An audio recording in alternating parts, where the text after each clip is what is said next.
Assalamualaikum warahmatullahi wabarakatuh.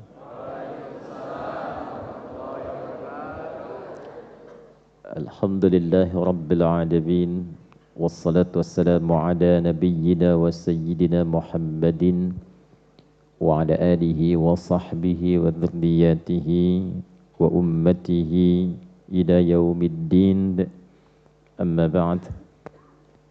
Faya ibadallah الصائمين والصائمات أحباب الله وأحباب رسوله صلى الله عليه وسلم أوصي نفسي وإياكم بتقوى الله فقد فاز المتقون فلا تموتن إلا وأنتم مسلمون فقال تعالى يا أيها الذين آمنوا اتقوا الله حق تقاته ولا تموتن إلا وأنتم مسلمون.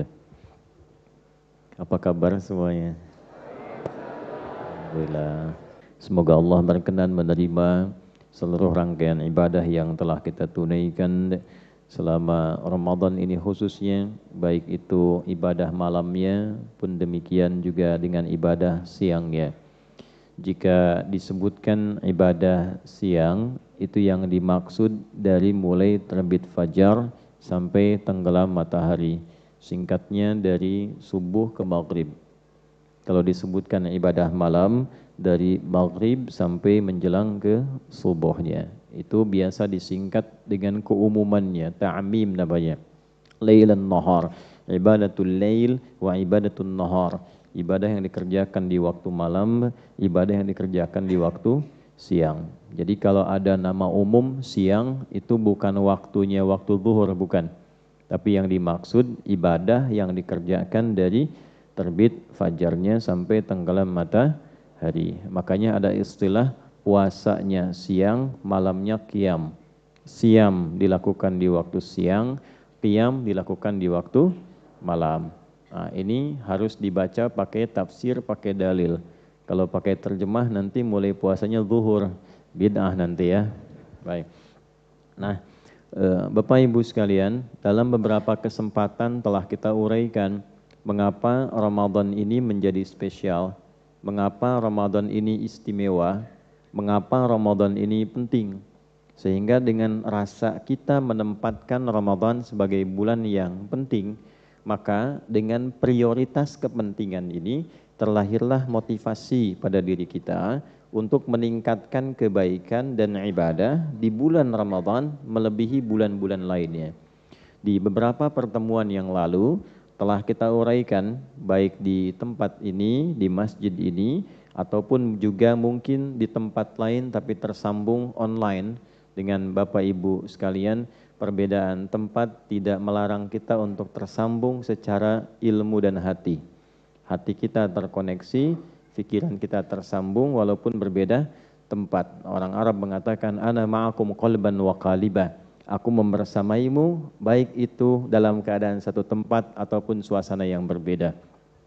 Nah, dalam pertemuan itu kami sampaikan beberapa keunggulan, keutamaan bulan Ramadan, ibadah yang terdapat di dalamnya, yang tidak ditemukan keunggulan lain, keunggulan yang serupa di waktu-waktu yang lainnya. Nah, ini yang kemudian kita akan coba optimalkan untuk membahas keunggulan-keunggulan dimaksud, khususnya nanti yang terkait dengan dua waktu itu. Apa saja keunggulannya, seperti apa yang bisa kita dapatkan, manfaatnya, yang dengan itu alhamdulillah ini bahasa umumnya mumpung gitu kan, aji mumpung. Mumpung masih ada di hari-hari awal, baru hari kedua, insya Allah kita bisa dapati sampai hari-hari selanjutnya. Kalaupun takdir menyampaikan kita di hari ini berbuka misalnya, dan dengan itu kemudian kembali misal kepada Allah di hari ini pula, mudah-mudahan dengan belajar bekal ini, keutamaan itu diraih sebelum kita berpulang pada Allah Subhanahu wa Ta'ala. Baik, kita akan fokuskan pada pembahasan ini melalui sandaran kitab Sahih Al-Bukhari.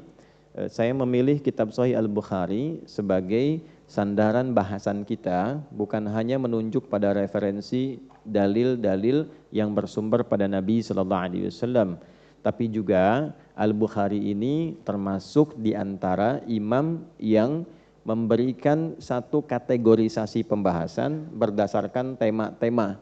Nah, di antara tema yang paling spesifik membahas dan mengumpulkan terkait dengan puasa, ini kurang lebih di antaranya ada di Sahih Al-Bukhari. Pernah saya sampaikan, Imam Al-Bukhari ini menyusun hadis-hadis Nabi bukan sekedar menjadikannya kitab hadis, tidak. Ya, bukan diinginkan Anda menemukan hadis, baca, paham artinya, selesai. Ya, beliau sosok yang sangat jenius. Jadi oleh beliau rahimahullahu taala radhiyallahu taala anhu, hadis-hadis Nabi ini setelah dikumpulkan, diteliti transmisi periwayatnya. Susunan orang-orang yang meriwayatkan. Ini dari si fulan, si fulan, si fulan, si fulan sampai kepada Nabi sallallahu alaihi wasallam. Jadi ketika menerima riwayat itu, misalnya saya ambil contoh begini. Pernah dengar kan bau mulutnya orang puasa itu lebih mewangi harum di sisi Allah ya dibandingkan dengan minyak kasturi. Pernah dengar enggak? Itu kan la khulufu famis shaimi atyabu 'indallahi ta'ala min rihil miski, gitu kan? Baik, sebelum masuk ke tafsir, tahu dari mana itu kalimat Nabi? Maka beliau diurut dulu ya, diurutkan. Oh, saya menerima ini dari Abdullah bin Maslamah. Sezaman dengan beliau ditemukan nih, Abdullah bin Maslamah menerima dari siapa? Dari Malik. Malik menerima dari siapa? Abi Zanad. Abi Zanad menerima dari siapa? A'raj. A'raj menerima dari siapa? Dari Abu Hurairah radhiyallahu taala anhu. Maka sampai ke sahabat Abu Hurairah tersambunglah itu kepada Nabi sallallahu alaihi wasallam. Itu semua hadis itu seperti itu, Bu, Pak. Jadi bukan tiba-tiba misalnya mimpi ketemu Nabi nulis hadis, tidak begitu. Ini ada standarnya. Dan ini yang menjadikan kitab ini termasuk kitab terkuat dalam referensi hadis dari segi validitasnya. Divalidasi oleh ulama dan karakter yang meriwayatkannya itu dicek dulu. Kalau ada orang bermasalah, walaupun membawa disebutnya hadis, itu nggak diambil hadisnya. Makanya disebut kitab hadis yang paling terpenuhi syarat-syarat hadis yang baik di dalamnya. Kan 5 itu.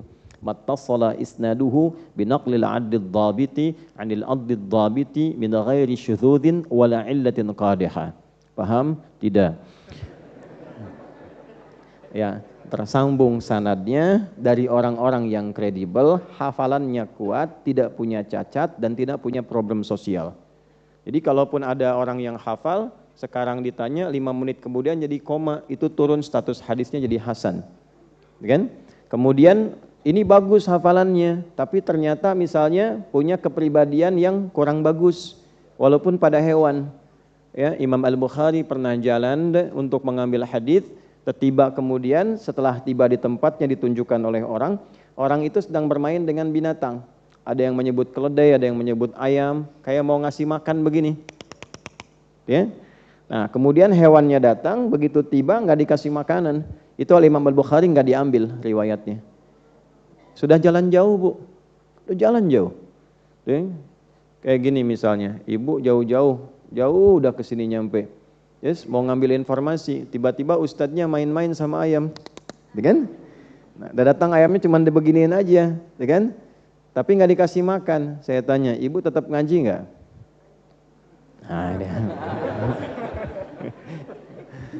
kalau ngaji aja, nggak apa-apa, kan namanya ngaji, kan? Ya, kalau ini riwayat, karena ini riwayat tersambung ke Nabi, harus dijaga kehormatan Nabinya. Jangan sampai besok ada fitnah, pantas hadisnya diriwayatkan oleh orang yang bermasalah.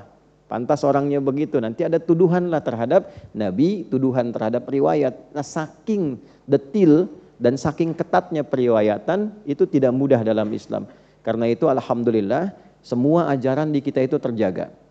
Apalagi Al-Quran, semuanya terjaga. Jadi tidak ada potensi penyimpangan. Ajarannya tidak akan menyimpang, yang menyimpang mungkin orangnya. Yang ngarang-ngarang orangnya, tapi ajarannya sempurna. Ini bukti kebenaran ajaran Islam karena seluruhnya terjaga sampai ke periwayat asalnya. Ya.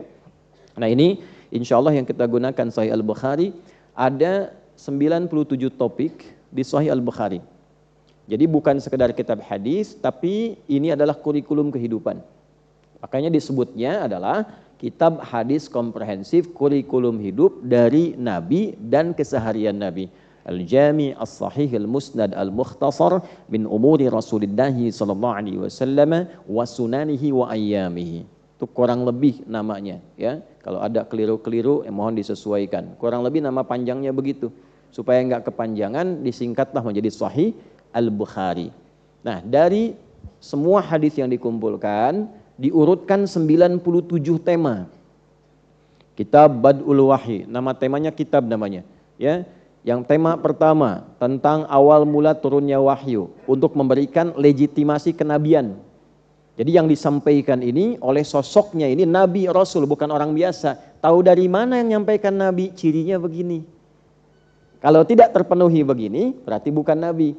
Nah, maksudnya apa? Kalau kelak ada yang mengaku Nabi, kita langsung bisa tepikan. Karena mustahil akan bisa memiliki ciri-ciri kualifikasi semacam ini. Makanya Nabi langsung komen dan kita langsung like and subscribe. Ya, kata Nabi, la nabiyya ba'di, tidak akan pernah ada nabi setelah saya. Kalimat la di sana juga menunjukkan selain menolak, berpotensi akan muncul orang mengklaim nabi. Setelah saya meninggal, mungkin akan ada nanti yang mengklaim dirinya nabi. Langsung tepikan aja, nggak mungkin. Tahu dari mana itu? Maka Imam Al-Bukhari menurunkan hadis-hadis Nabi yang disebut Nabi ini ukurannya seperti ini. Maka dibukalah kitab Bad'il Wahyi. Setelah paham ini, kita mengerti yang nyampaikan ini, topik-topik selanjutnya itu Nabi. Bukan orang biasa. Ya, antum punya ustadz, ada kiai, ada habib yang sangat jadi panutan. Nyampaikan sesuatu, antum langsung kerjakan kan? Nah ini Nabi di atas itu semua, memberi petunjuk pada kita, masa nggak kita kerjakan? Kan? Orang tua kita yang sangat sayang memberikan petuah, kita langsung kerjakan. Memberi nasihat kita dengar, ini ada sosok Nabi Rasul yang mencintai kita melebihi bapak ibu kita. Melebihi bapak ibu kita, harisun alaikum bil mu'minina rauf rahim, sangat peduli pada kita, belum lihat kita sudah minta sama Allah yang terbaik untuk kita. Saya kangen ya sama saudara-saudara saya, kata Nabi itu sallallahu alaihi wasallam dalam satu hadis riwayat yang sampai kepada kita.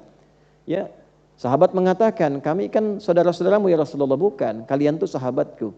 Saudara-saudariku itu adalah orang-orang dari umatku yang mereka enggak pernah lihat aku, tapi mau beriman kepadaku. Dan itu didoakan oleh Nabi sallallahu alaihi wasallam, minta kepada Allah supaya umatnya dibimbing, diberikan hidayah, diberikan kebaikan. Jadi belum kenal kita, belum lihat kita, kita tak melihatnya, itu sudah peduli dengan kita. Makanya melebihi kasih sayang daripada kedua orang tua kita sendiri. Karena itu kalau Nabi ngajarkan, ngasih petunjuk pada kita tentang semua yang tema ada di sini, maka bukan sekedar didengar. Seharusnya membuat kita dengan cerdas langsung mengamalkannya. Karena itu 97 topik ini keluarkan. Karena Nabi yang bilang, ada kitabul iman, topik tentang iman. Kalau imannya pengen naik dan dijaga supaya enggak turun bagaimana? Ada 57 hadis di sini. Kerjakan ini, kalau kata Nabi A, kerjakan. Kata Nabi B, tinggalkan, tinggalkan. Ada kitabul ilmi, topik ilmu, gimana cara belajar supaya cepat pintar, diridhoi Allah, mudah paham, gampang mengamalkan. Ada topiknya. Nah singkatnya, di topik ke-30 dari 97 ini, ada namanya kitabus shaum. Topik tentang puasa. Yang kitabnya sama dengan kami ada di halaman 280, Kitabus Shaum, topik nomor 30. Nah, di topik nomor 30 ini dibagi lagi menjadi 69 subtopik.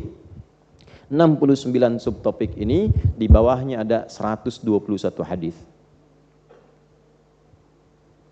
Jadi, topik nomor 30 disebutnya kitab dalam Sahih Al-Bukhari-nya. Ya, Kitabus Shaum ini untuk menunjukkan makna umumnya, nanti prakteknya disebut siam. Kan? As-siyam, as-siyam, bukan asyab. Nah. Kemudian di sini ada 69 subtopik, cabang pembahasan. Subtopik itu cabang pembahasan, judul-judul kecil, diistilahkannya dengan bab. Kemudian dari sini ada 121 hadis. Ini semua terkait dengan persoalan puasa. Ada di sini semua. Jadi kalau hadisnya dibaca, nggak akan banyak pertanyaan. Ya, di sini semua lengkap tentang cara mulainya, keutamaan puasa itu apa, bagaimana menunaikan ibadah malamnya, berapa rakaat sholat tarawihnya, kemudian saat sahur itu waktunya jam berapa kurang lebih. Lalu kalau adzan berkumandang masih boleh makan atau tidak?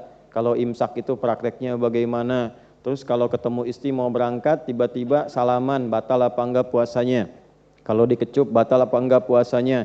Kalau kesiangan, jangan ketawa dulu ya. Kalau bangun kesiangan apakah bagaimana status puasanya? Kalau enggak sempat sahur bagaimana? Lengkap semuanya, ada di sini. Menentukan awal puasa itu seperti apa? Petunjuknya ada semua. Nah, jadi kalau sudah baca ini, insya Allah tiap tahun kita tidak akan terjebak pada satu kondisi yang serupa. Ya? Tiap ada pertemuan kan pertanyaannya selalu itu, Ustadz yang betul itu tarawih 11 atau 23? Kalau 11 itu 222 ujungnya 3 atau 443 gitu kan. Terus jawabannya kan karena udah sering disampaikan akhirnya kemana-mana. Udah Bu, misalnya kan yang formasi 443 aja, kemarin juga Madrid menang misalnya kan, nah, kan udah nggak nyambung tuh. Enggak juga yang dua-dua ujungnya satu tuh Liverpool ada di puncak sekarang bedanya 14 kan jadi kemana-mana kan. Nah jangan dipotong tuh videonya tuh ntar nggak nyambung. Nah, jadi bukan itu. Nah, jadi yang poin terbesarnya coba usahakan baca. Yang lain dibaca, yang dari Nabi nggak dibaca. Terus pengen ketemu Nabi gitu, aneh kan? Ya, ya Allah. Anda tuh dapat surat dari orang yang Anda kagumi, nggak pernah ketemu, dapat surat, seneng nggak? Baca nggak? Baca. Baik ya? Oh tiba-tiba khusus misalnya kan, Mas namanya siapa? Ya? Ali. Mas Ali tiba-tiba dapat surat dari Raja Salman, khusus buat Mas Ali, misal. Tuh, ekspresinya udah begitu kan? Seneng nggak? Sangat senang kan? Padahal isinya cuma nanya doang, apa kabar gitu. Ya kan? Kayak hal, tapi senangnya luar biasa kan? Dia sekarang kita dapat surat dari Nabi. Isinya banyak, 121 surat dari Nabi. Yang kita sebut hadis itu. Terus di dalamnya membimbing kita supaya bahagia. Ali, kamu kalau pengen bahagia gini. Adi, kamu kalau pengen sukses gini. Kalau puasa kamu pengen nikmat tuh begini. Ini yang harusnya kita baca tuh ini. Fulan kalau pengen pintar, gini cara belajarnya. Fulanah kalau kamu sering galau, pengen tenang, ini obatnya begini. Kamu kalau sama anak begini, solusinya begini. Kalau orang tua begini, ini jawabannya. Ya, itu yang ditampilkan. Nah, oleh karena itu, coba kita hadirkan beberapa yang mungkin bisa kita tampilkan karena waktunya terbatas di kesempatan kali ini. Insya Allah kita akan mengaji beberapa yang utama dalam Ramadan. Apa yang paling utamanya, sehingga yang utama ini kalau kita kejarkan level atas, kalau nggak sampai nyangkutnya kan masih di yang sedang-sedang. Tuh kan? Makanya kan rumusnya begitu. Kalau sedang kuliah, teman-teman mahasiswa, langsung pasang target IPK 4. Nggak usah pakai amin, langsung. IPK 4. Ya. Nah, nanti effortnya pun akan besar, usaha kita akan tinggi mewujudkan itu. Kalau nggak nyampe, jelas nyangkutnya 3,9, 3,8, 3,7. Ini masang 3. Itu kan? Nyangkut 2,7 udah alhamdulillah katanya, nggak pakai paling tinggi. Sama ke surga juga targetnya Firdaus. Ya kan? Targetin Firdaus paling tinggi, tingkat paling tinggi. Jadi kalaupun nanti amalannya tidak cukup ke situ, misalkan itu sudah ditambah dengan macam-macam ya, dengan rahmat yang lain, amalan lain belum cukup ke situ. Ya? Maka nyangkutnya jelas, mungkin di surga Aden, Jannatun Naim. Ya, tapi kalau pasang targetnya yang penting surga dah gitu kan. Ya, mau di mana aja, kelas yang kecil juga nggak apa-apa. Ya, kalau nggak nyampe kan susah. Udah kan? Nah itu yang coba kita hadirkan. Yuk fokus pada pembahasan, waktu kita singkat. Amalan utama di bulan Ramadan. Jemaah sekalian, seperti diketahui dalam pengantar tadi bahwa amalan-amalan Ramadan dibagi pada 2 waktu secara umum. Ada amalan yang dikerjakan di waktu malam, ya kan? Jadi disebut dengan ibadatul lail. Saya tulis ini ya, ibadatul lail. Ada ibadah yang dikerjakan di waktu siang, ibadatul nahar. Ya. Ini amal Ramadan. Taib. Di antara sekian amalan ini ada beberapa amal-amal yang utama. Amal utamanya dibagi dua. Ada yang berupa, ini kita turunkan ke sini dulu, amal utama. Ada yang berupa, amal utama itu berupa perintah. Ada juga sifatnya yang berupa larangan.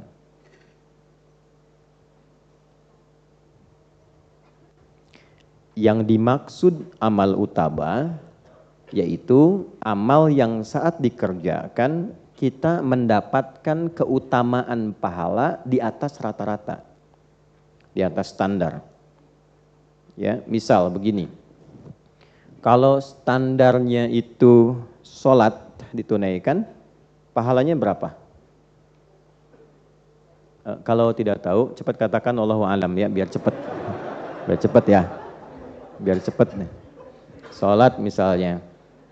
Ini ukurannya gini, kita pakai Al-Quran aja. Sholat itu diantara amalan yang disebut namanya dengan hasanah. Kan?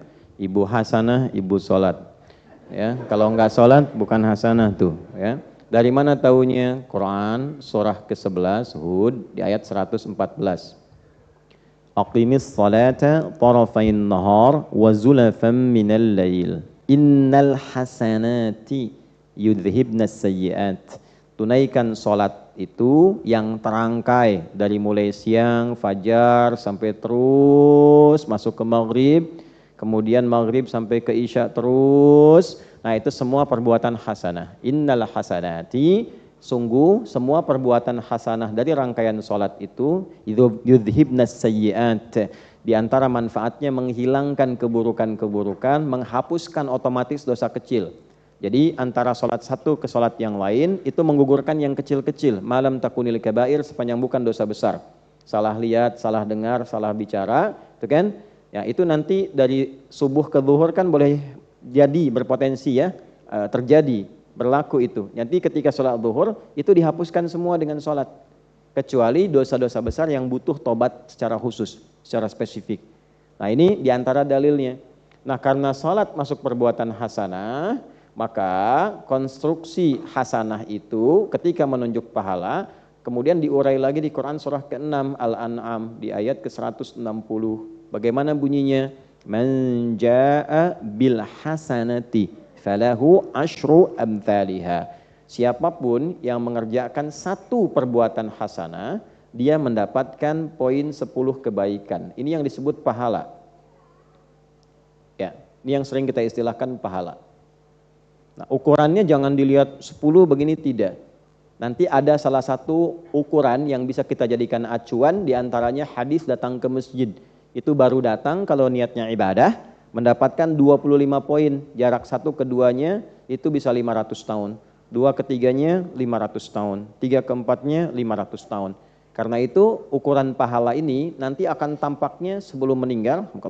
Dalam sakaratul maut ditunjukkan sehingga orang yang banyak pahalanya senyum, gembira, tenang, ya jiwanya tenang karena sering ibadah.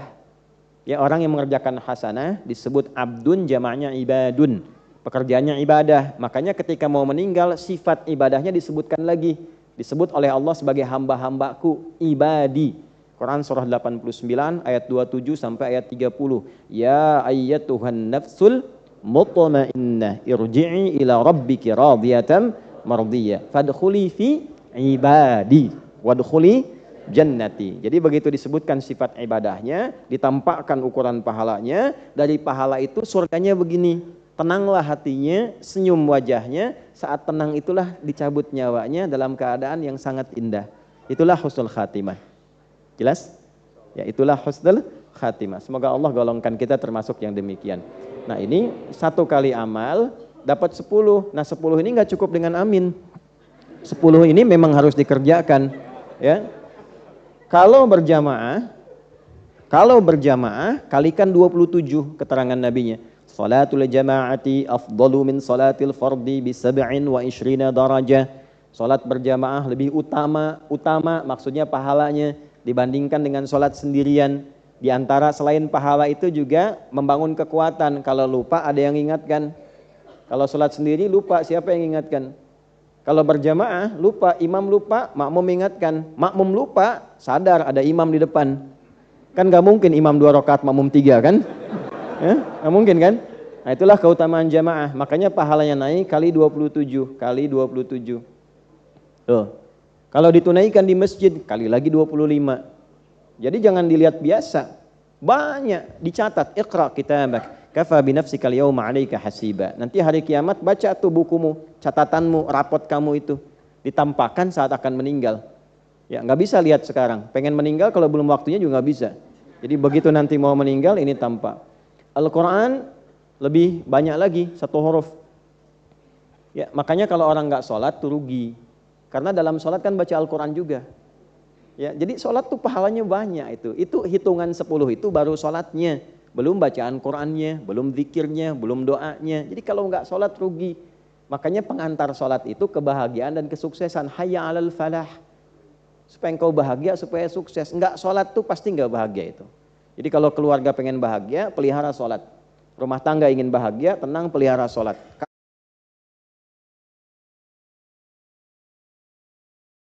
Dulu dilatih ya. Nah kemudian Quran ini 1 hurufnya 10, 1 huruf loh. Di At-Tirmidzi hadisnya, nomor hadis 2910. Man qara'a harfan min kitabillahi falahu 10 hasanat. Siapa yang baca 1 huruf dari Al-Qur'an, dia mendapatkan setiap hurufnya 10 kebaikan. Walam aqul alif lam mim harfun. Saya tidak katakan alif lam mim 1 huruf. Ya, tapi walakin alifun harfun. Lamun harfun, mimun harfun. Alifnya 1 huruf, lamnya 1 huruf, mimnya 1 huruf. Walikulli harfin 10 hasanat. Setiap hurufnya 10 kebaikan. Jadi kalau kita sempat tilawah misalnya baca alif lam mim sebegini, ya. Nah, itu dihitungnya bukan 1 huruf ini. Ini sudah 1 huruf, lam 1 huruf, mim 1 huruf. Jadi kalau 1 2 3 kali 10 berapa? Udah 30 setiap hurufnya. Ini yang melihat secara tekstual, yang membaca dengan ilmu lagi, ada ilmu keempat dalam gramatikal bahasa Arab.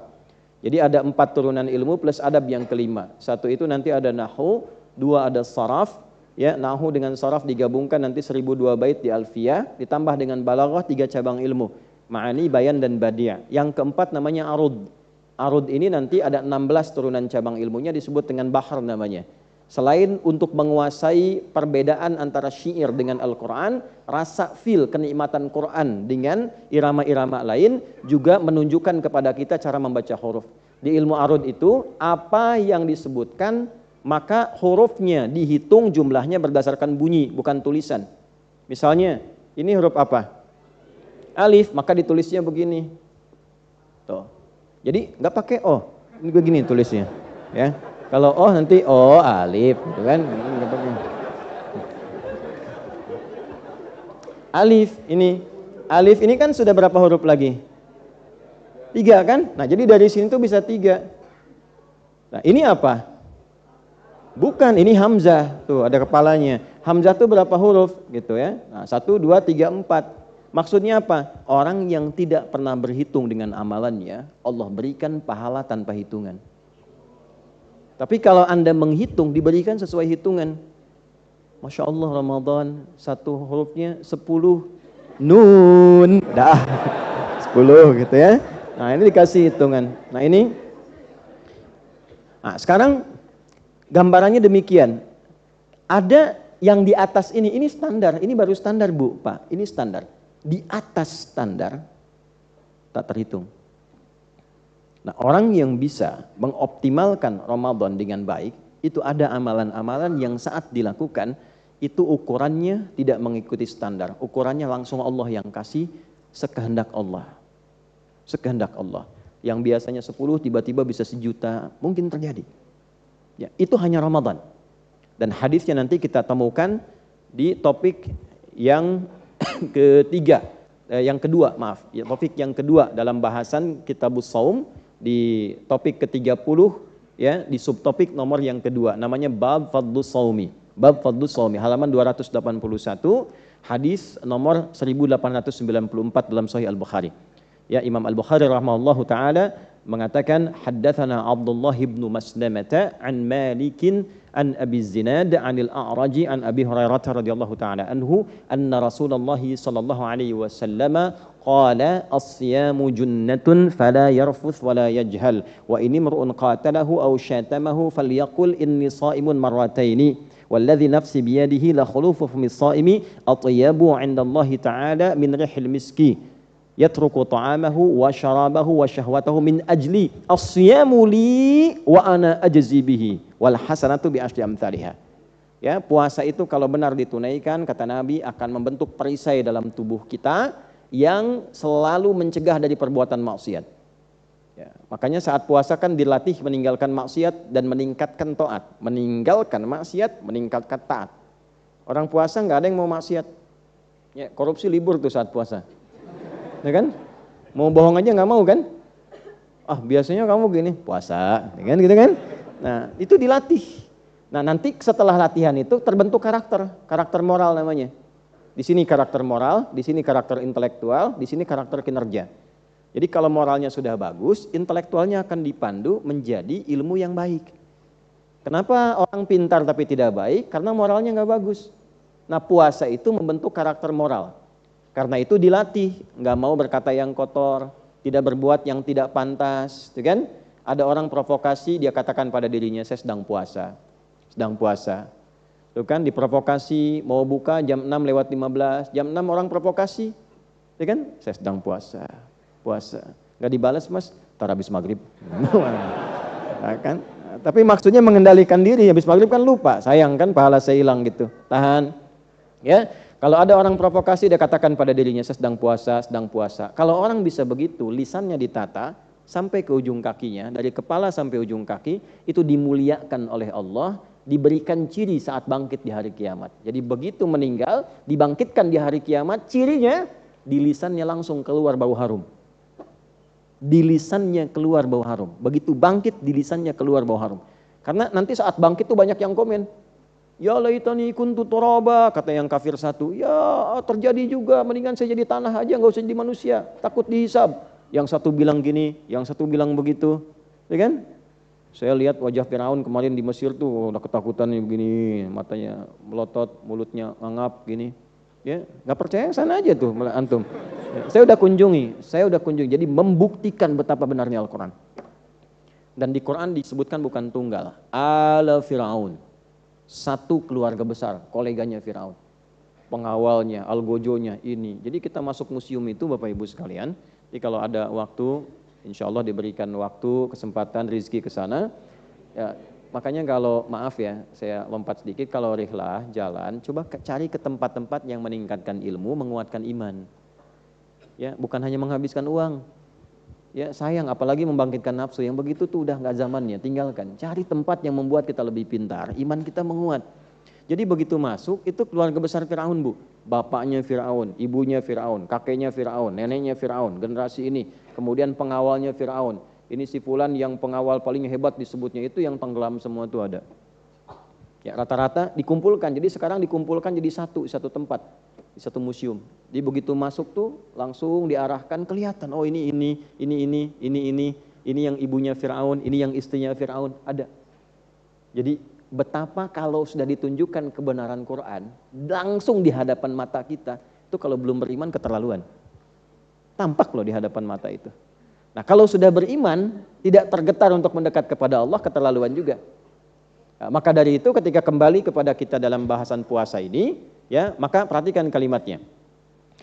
Ketika dibangkitkan di hari kiamat keluar mewangi di lisannya. Ya, bukan karena nggak sikat gigi, bukan.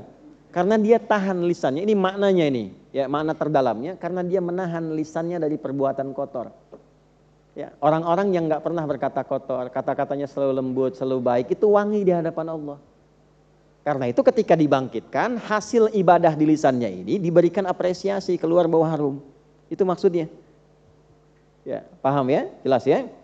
Ya, di luar pengertian fisikal. Di luar pengertian fisikal, yang kalau sikat gigi nggak pakai pasta dan sebagainya, hukumnya bisa ikhtilaf. Tapi yang ini sepakat ulama. Hakikatnya, orang puasa itu menata lisannya supaya lisannya jadi baik. Itulah yang mewangi di hadapan Allah. Dibangkitkan. Kalau benar bisa begitu, maka engkau kerjakan puasa niat ikhlas karenaku, aku berikan pahala tidak sesuai ukuran standar. Ukurannya ukuranku, kata Allah. Nah, apa saja amalan-amalan utama, baik berupa perintah atau larangan, yang mengantarkan kita pada keutamaan pahala itu. Itulah yang akan kita coba uraikan dalam waktu yang tersisa untuk kita semua. Jadi sekarang kita masuk inti bahasannya. Tadi muqaddimah ya. Bismillahirrahmanirrahim. Kita mulai dengan amalan siang dulu ya, karena sekarang kita kan ada di waktu siang ya. Ya, jadi maksudnya gini, setelah dibahas langsung dioptimalkan. Gitu ya, mumpung ada di waktunya. Referensinya subtopik yang ke-6 ya. Jadi topik yang ke-30, tema 30, subtopiknya yang ke-6 di halaman 282.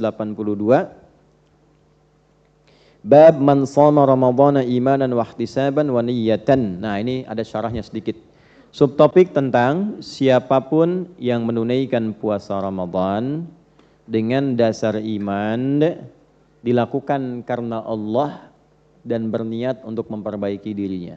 Tolong catat ya. Ini mumpung masih hari kedua, sudah utama belum? Karena kalau yang standar kan niat, ya kan? Terus tahan lapar, tahan haus, tahan syahwat, tunggu buka. Gitu kan? Makanya baru sahur udah lihat jadwal buka kan hari ini, jam berapa bukanya gitu kan? Kadang begitu, itu standar. Nah, kita yang ngaji ini melewati batas standar. Bab man, siapapun. Untuk semua terbuka, tapi secara personal. Jadi kalau kita baca man artinya Nabi kirim pesan untuk kita secara personal. Hei Adi, hei Ali, hei Fulan, ya, hei Fulana, secara personal loh kita disebut tuh, hei Fulan. Oke, ini subtopiknya dulu. Yang puasa Ramadan, puasa khusus Ramadan. Di luar Ramadan tidak dapat hukum ini. Tidak dapat keutamaan ini. Syaratnya 3.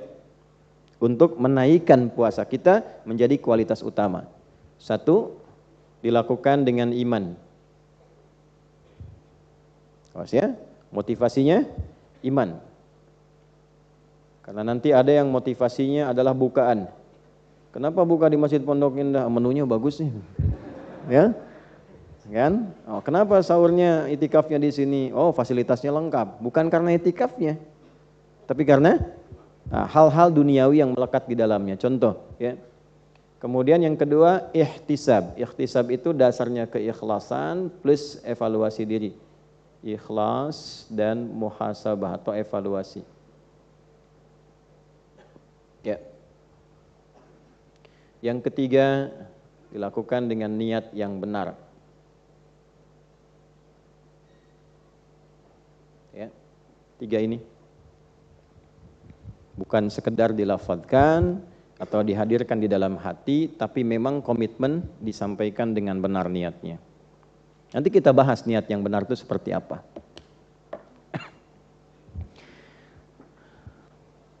Sudah?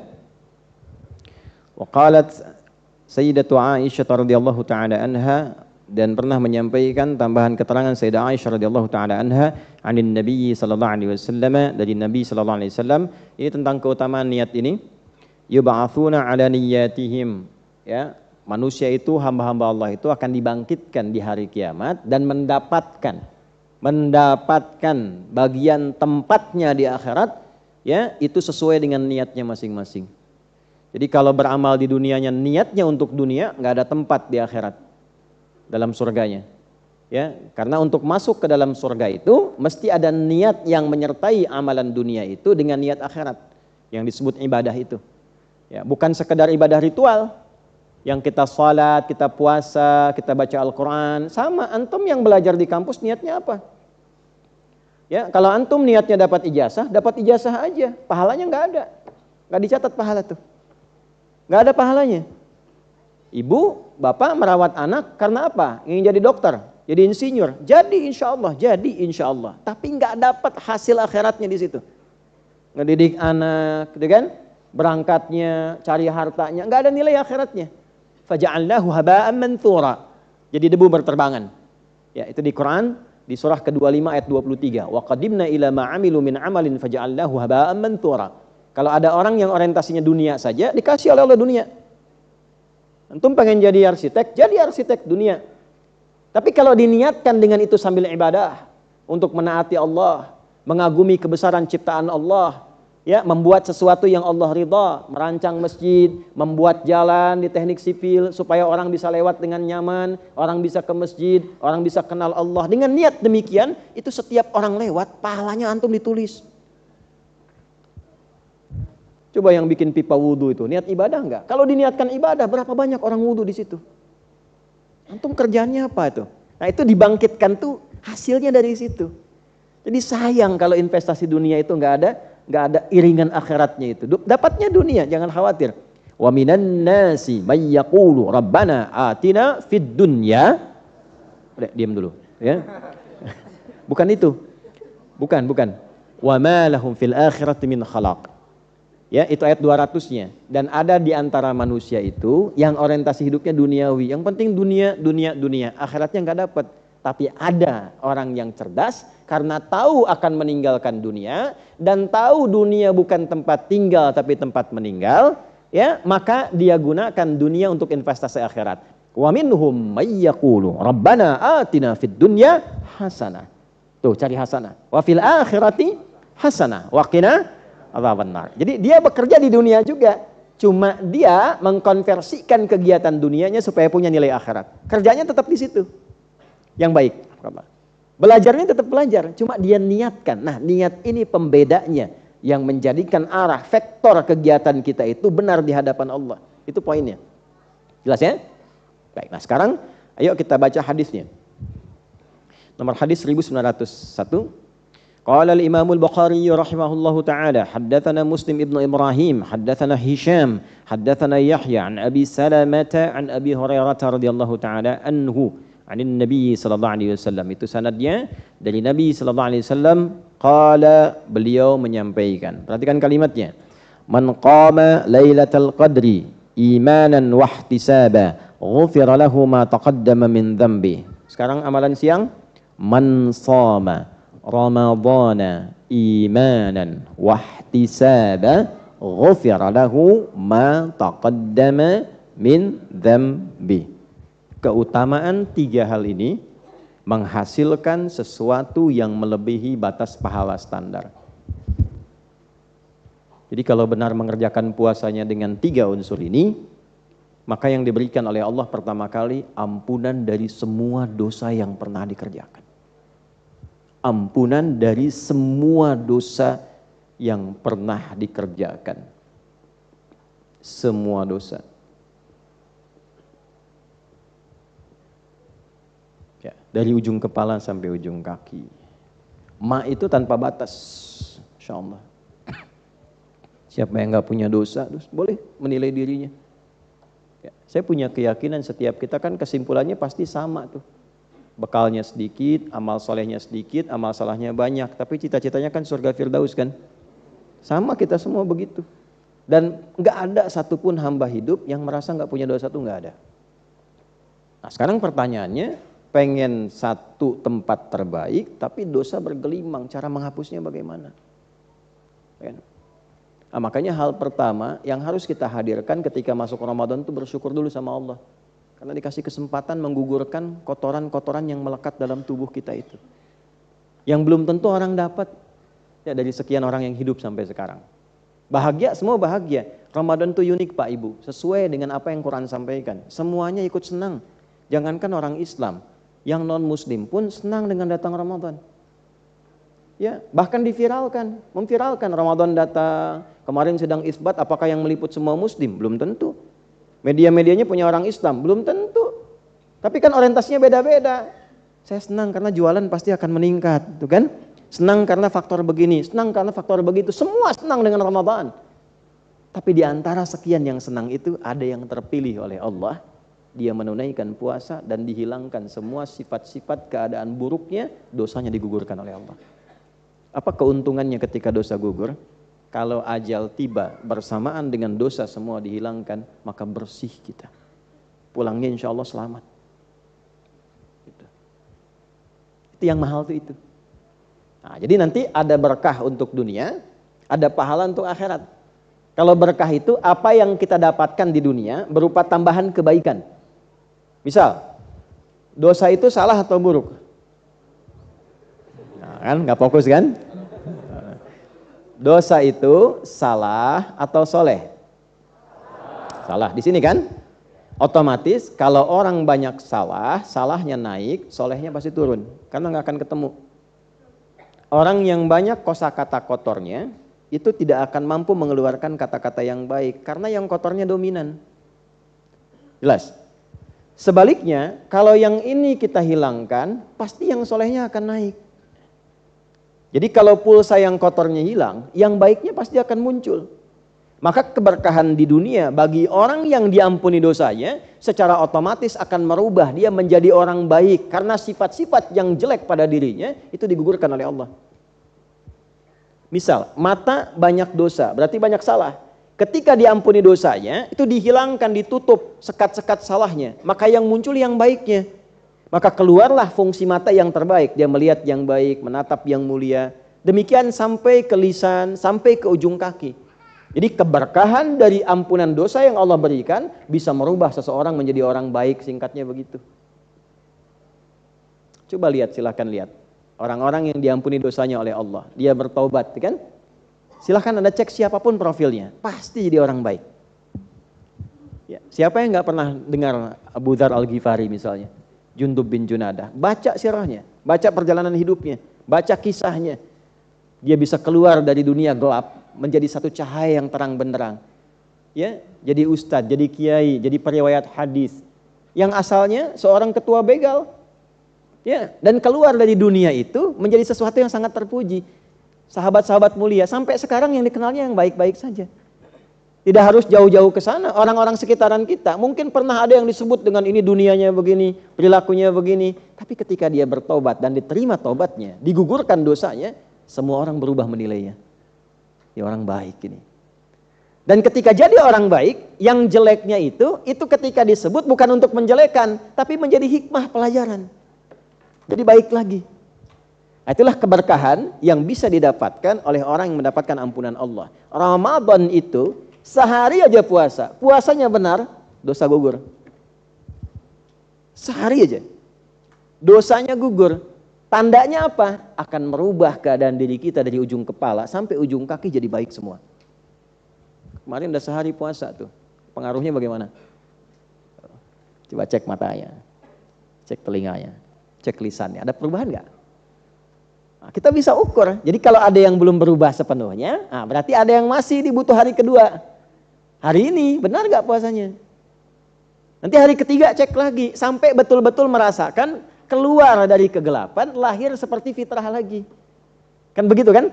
Seperti dilahirkan kembali kan? Dilahirkan kan nggak bawa dosa. Makanya orang senang semua lihat anak kecil. Walaupun dari lahim siapapun dia terlahir.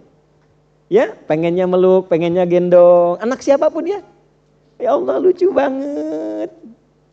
Masih belum balik tuh lucu semua. Gemuk pun lucu. Kamu tuh gemuk banget, cabi pipinya. Coba kalau udah dewasa gemuk tuh. Masih bisa bilang gitu. Bapak lucu banget. Nggak ada tuh. Nggak ada. Nah itu. Jadi keberkahan dunianya, ya kalau seorang suami, istri, ayah, ibu, anak, sebagai pegawai, pejabat, pengen baik, puasa yang benar, pasti baik.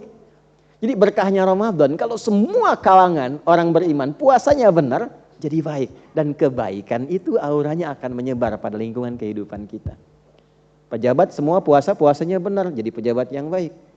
Rakyat puasanya benar, guru benar, mahasiswa benar, semua benar, pedagang benar, nggak akan ada yang nipu. Akan jadi baik semua. Nah ini, anugerah ini hanya didapatkan saat Ramadan. Bukan pada yang lain. Kalau meninggal dalam puasa seperti ini, dosa sudah habis, plus punya pahala walaupun mungkin baru sejam puasa. Tapi dosa udah gugur. Karena 3 ini dikerjakan. Maka dapat tambahan pahala 1 jam, dosa sudah habis. Itu potensial surganya tinggi. Dengan rahmat Allah Subhanahu wa ta'ala. Dan itu terjadi Ramadan, tidak harus sebulan. Setiap hari kita menjalani puasa diberikan karunia itu. Hanya pertanyaannya, apakah semua yang puasa Ramadan menunaikannya dengan 3 syarat utama ini? Ya. Kalau mau standar, dapat biasa, dapat. Tahan, lapar, haus, ini dapat. Tapi kalau kita pengen yang ini, kita turunkan. 1, imanan, dia tunaikan puasa dengan penuh keimanan. Bagaimana menunaikan puasa dengan penuh keimanan? Pelan ya. Bapak Ibu sekalian,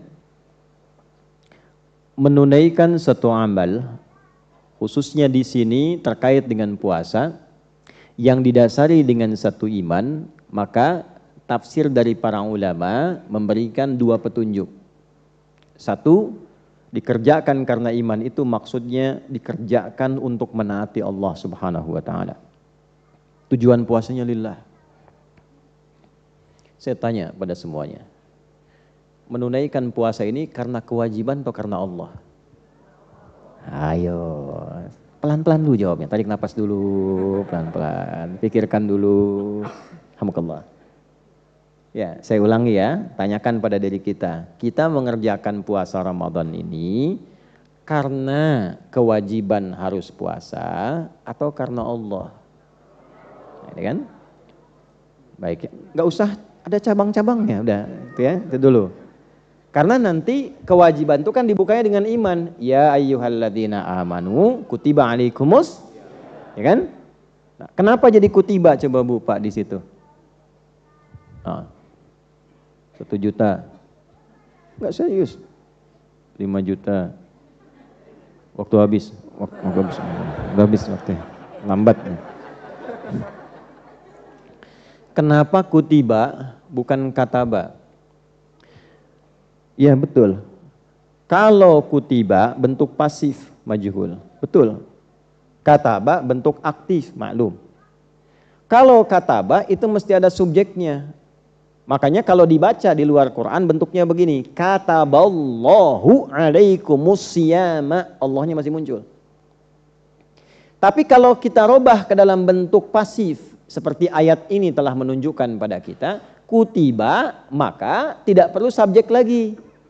Kata Allahnya dihilangkan di situ, kutiba alaikumusiyam, makanya diterjemahkannya diwajibkan atas kalian menunaikan apa? Puasa. Siapa yang mewajibkan itu? Dari mana taunya? Bukan dari iman. Bukan karena Qurannya. Quran gak nyebut di situ. Karena dibuka dengan kalimat ya ayyuhalladzina amanu. Karena sudah ada iman dalam diri kita, iman itu meyakinkan yang memerintahkan pasti Allah bukan yang lain. Nah, karena itu bagi orang beriman dia nggak harus tanya lagi siapa yang perintahin. Kenapa harus diwajibkan? Ya, karena ada iman. Ketika iman itu sudah ada, maka dia berkata, sami'na wa ata'na. Setiap saya dengar, saya langsung taati. Makanya ayatnya dibuka dengan kalimat iman. Amanar rasulu bima unzila ilaihi min rabbihi wal mu'minun. Kullun amana billahi wa mala wa kemudian la nufarriqu baina ahadim mir wa qalu wa. Nah, itu yang dimaksud kalimat ya ayyuhalladzina amanu kutiba alaikumusiyam. Makanya sahabat ketika ayat itu turun gak banyak tanya. Mereka senang, sami'na, kami dengar ya Allah. Tuh, kaget. Ya? Sami'na, kami dengar ya Allah, wa ata'na, langsung kami kerjakan.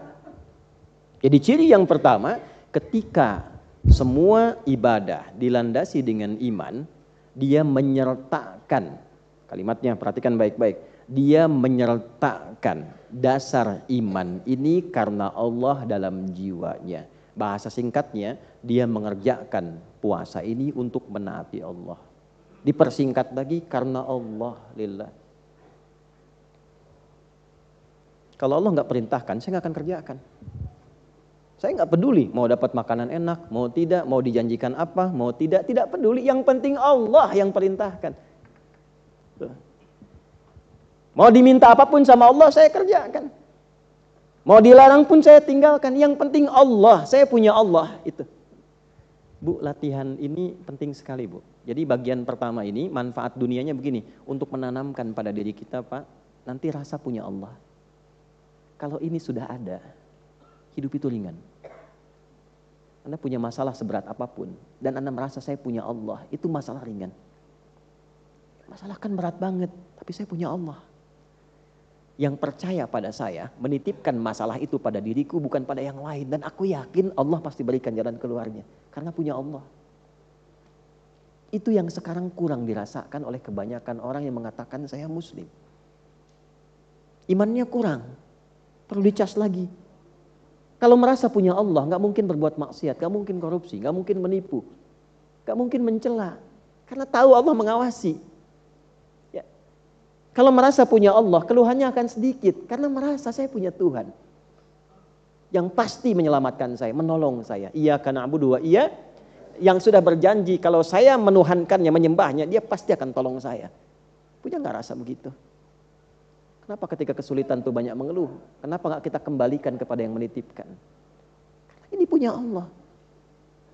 Belum apa-apa udah bikin status. Kenapa aku yang diuji ya? Yang bisa doakan tolong aminkan.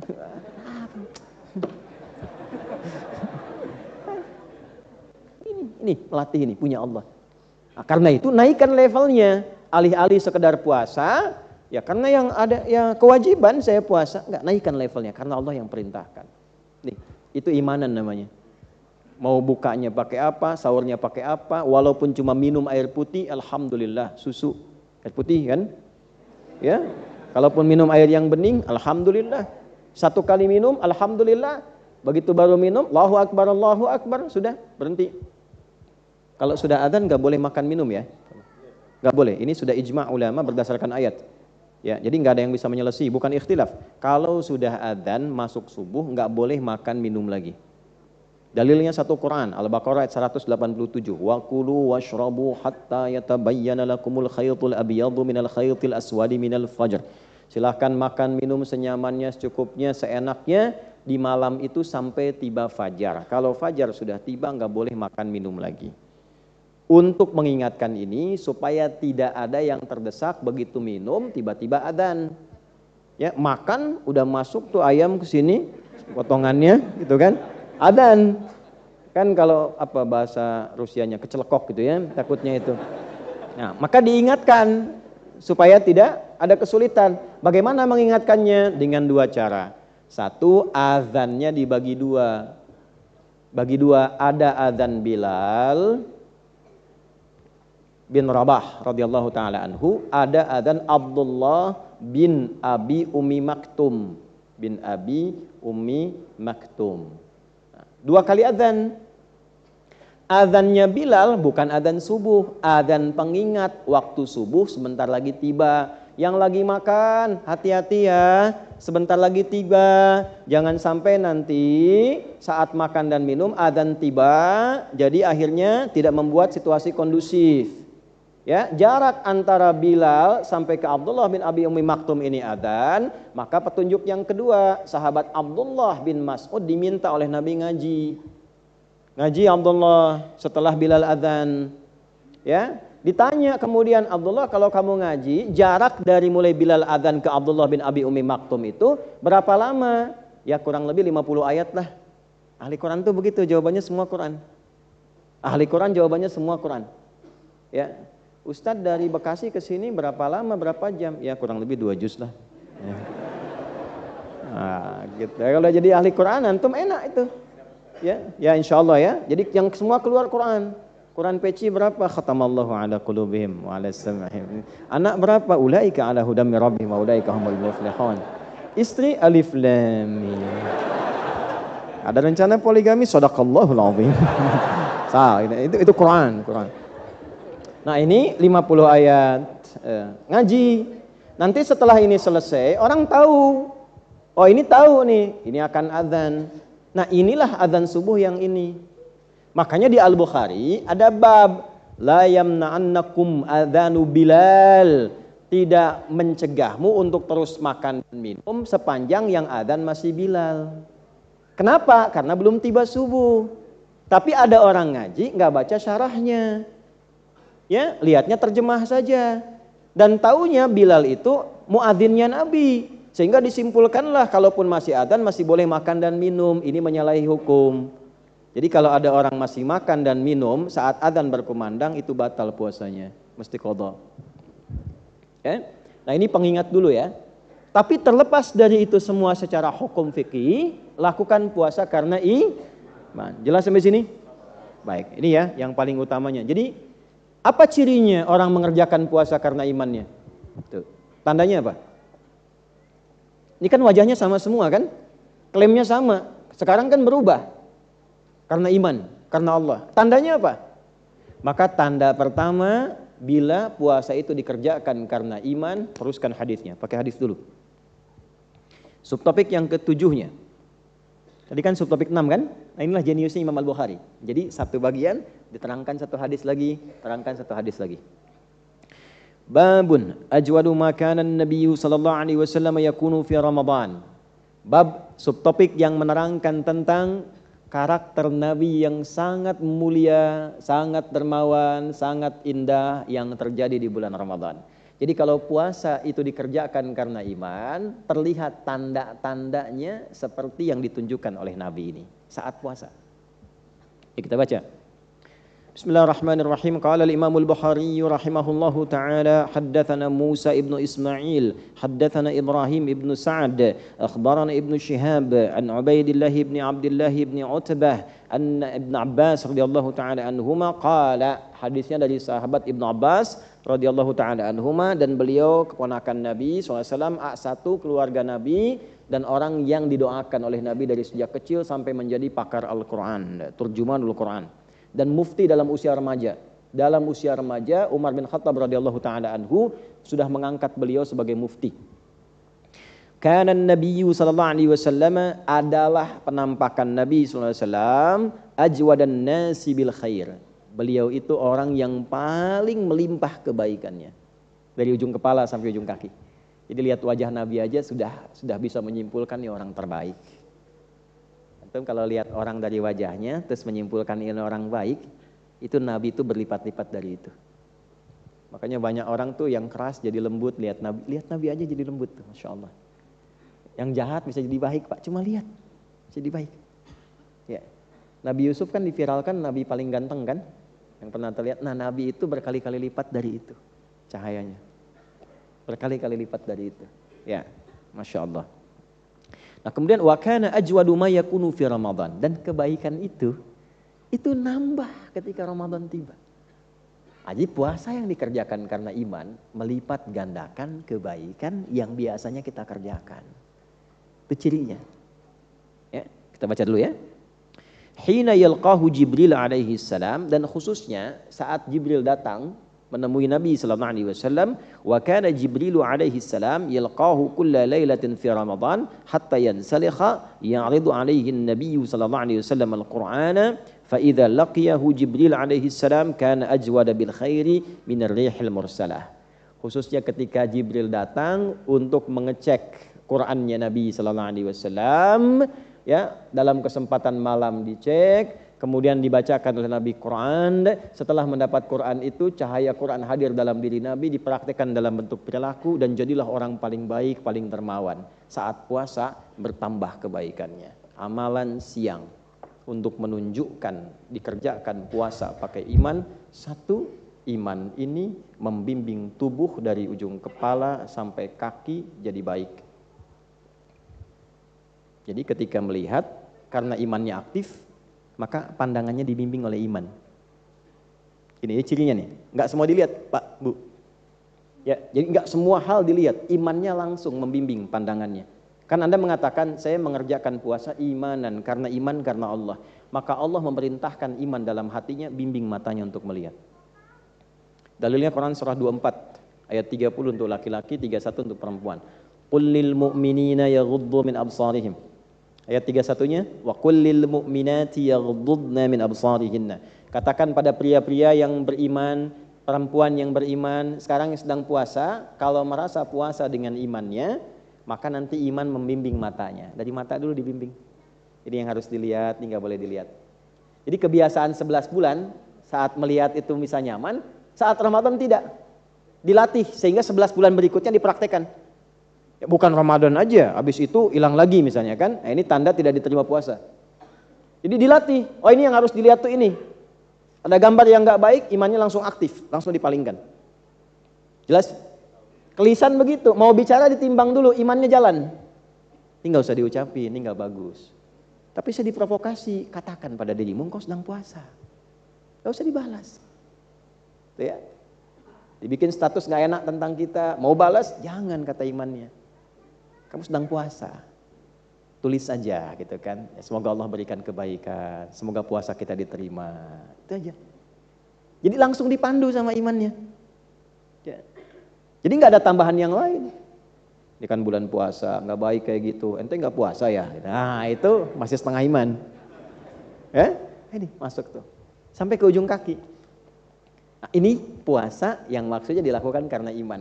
Jadi kalau sudah begitu naik status dari sekedar shaim menjadi abdun min ibadillah. Hamba Allah yang lagi menunaikan perintah Allah. Maka disebutnya nanti ibad. Dapatlah rahmat Allah. Kan puasa bulan rahmat tuh. Begitu dapat rahmat di dunia namanya Rahman. Rahmat Allah di dunia namanya Rahman. Rahmat Allah di akhirat untuk orang beriman namanya Rahim. Maka disebutlah ibadur Rahman. Muncul ciri di surat Al-Furqan itu.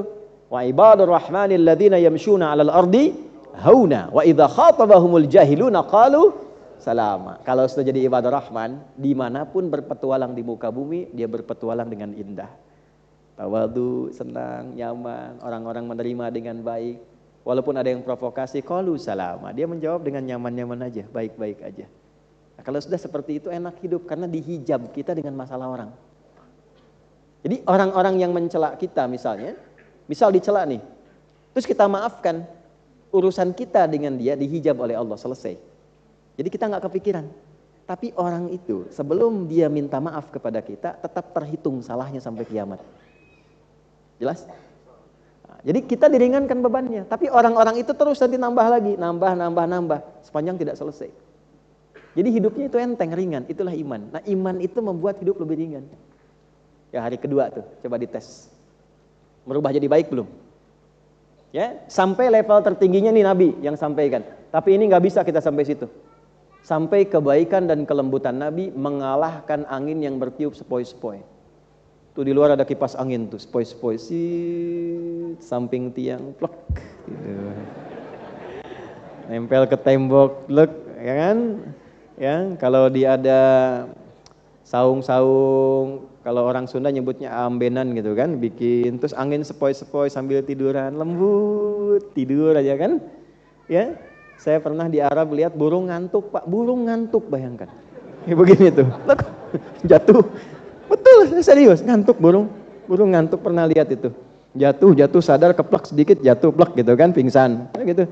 Itu saking dapatnya angin yang enak gitu. Nah, lembut kan? Nabi itu kalau sudah Ramadan, kelembutannya mengalahkan angin kualitas tingkat lembut paling tinggi. Kayak kalau orang ketemu Nabi itu Ramadan itu sudahlah. Ya. Jadi kita baca hadisnya aja udah kangen gitu kan, baca hadisnya udah pengen niru. Nah, kita nggak bisa sampai ke titik itu, tapi kita bisa merubah diri kita untuk beda dari sebelumnya. Beda. Sebelum Ramadan tuh masih kasar, ya Ramadan lembut lah. Sebelum Ramadan kata-katanya belum terukur, ya Ramadan kita tata lah. Karena siapa? Bukan karena istri, bukan karena suami, bukan karena anak. Karena Allah, saya punya Tuhan. Malu sama Allah. Jadi suami berubah itu bukan karena istrinya pengen berubah. Karena Allah, saya punya Allah, ini saya dihisab nih. Demikian untuk semuanya. Nah, ini satu. Nah, jadi ini pembuktian pertama, kalau puasa dikerjakan karena iman, maka yang keluar dari tubuh kita terjadi perubahan positif. Ya. Nah, kalau amal-amal yang lain itu otomatis. Apakah dengan harta sedekah meningkat? Yang standar meningkat juga sedekahnya, karena Ramadan itu unik. Ya, kalau selain Ramadan itu yang minta depan mata belum tentu dikasih. Ramadan itu dicatat, ini fakirnya berapa, miskinnya berapa, yang yatim ada berapa sekitaran tempat, bisa dicatat. Itu masih tahap standar. Kalau sudah melampaui itu melampaui batas-batas standar. Dia bahkan mencari, bahkan di tempat-tempat yang kadang orang nggak sampai ke situ, nggak harus orang tahu dan sebagainya. Tapi perubahan. Mohon jangan ukur figur lain. Figur kita pribadi saja masing-masing. Cara ngukurnya jangan compare Anda dengan Ustadz Fulan, dengan Ustadzah Fulana, bukan.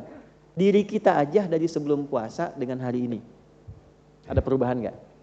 Ya, standarnya kita aja dari ujung kepala sampai ujung kaki. Maka hari pertama, kalau saya sih suka memotivasi diri begini, setiap hari keluarkan latihan 1. Kemarin misalnya untuk pikiran dulu supaya berpikir positif. Nanti kalau sudah tekad begitu pasti diuji.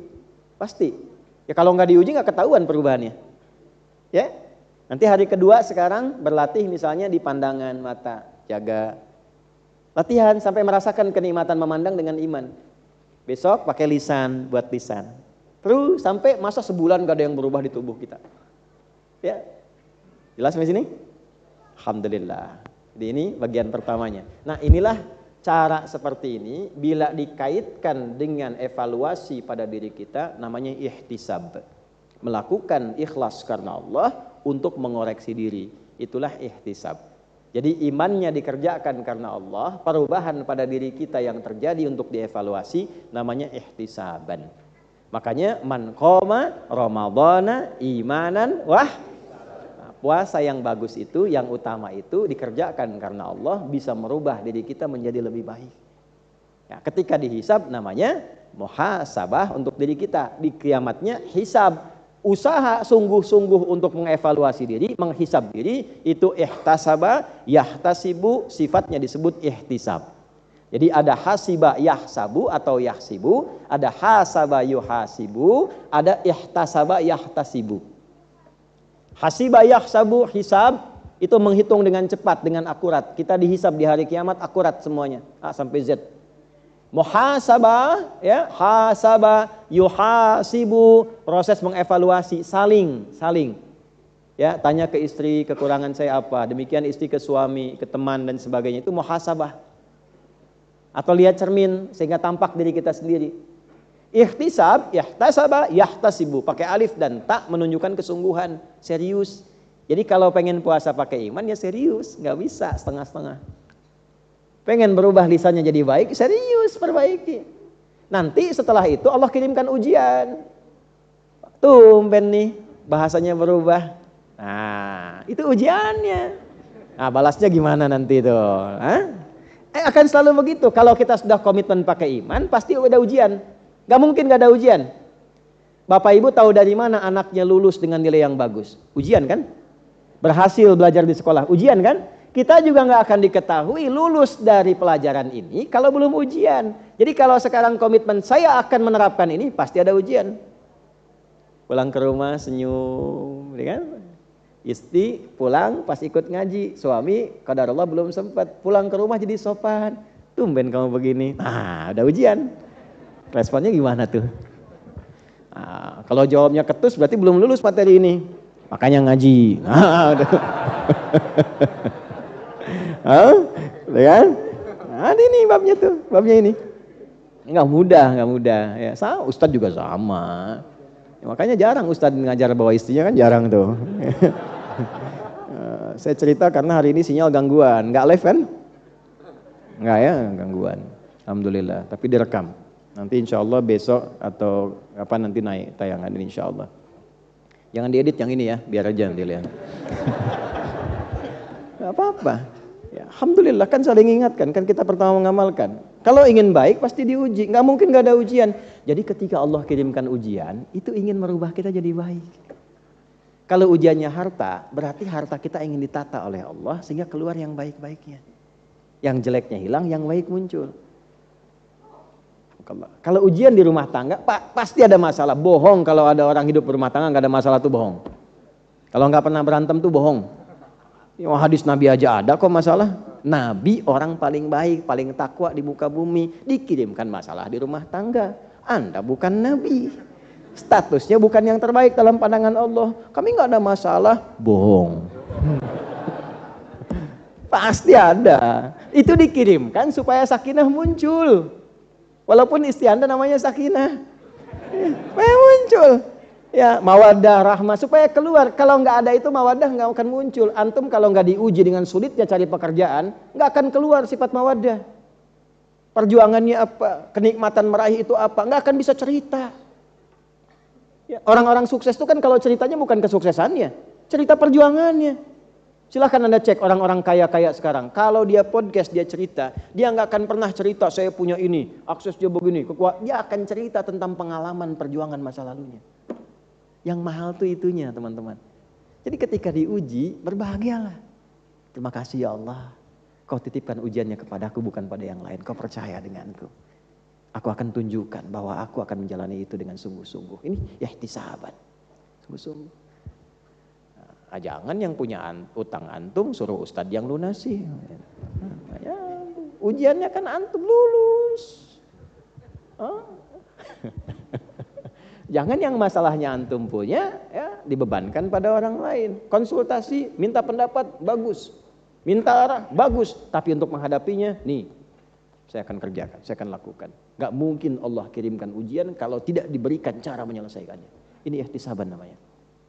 Nah makanya yang pertama iman dulu, harus merasa punya Allah dulu. Kalau itu kurang, nanti pesimisnya banyak. Jelas di sini? Nah untuk bisa memaksimalkan dua ini, niat wa niyatan, niatnya mesti benar.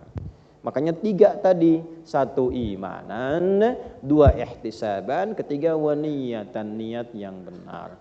Jadi kalau standar mau besoknya puasa, kita bisa puasa siapkan, bisa niatnya dilafadzkan untuk menguatkan, ya. Nawaitu shauma ghadin an ada'i fardhi syahri ramadhan hadhihi sanati imanan wa ihtisaban lillahi ta'ala. Mau di hati dikuatkan, jazamkan, boleh tanamkan pada hati kita. Kemudian siapkan makan sahur untuk menaati Allah dan Rasul. Mulai dari situ baru tanamkan ini. Benarkan dulu niatnya. Kalau cuma standar dibacakan selesai. Niat yang benar itu ini Bapak Ibu, 1 at-takhalli namanya. Takhalli.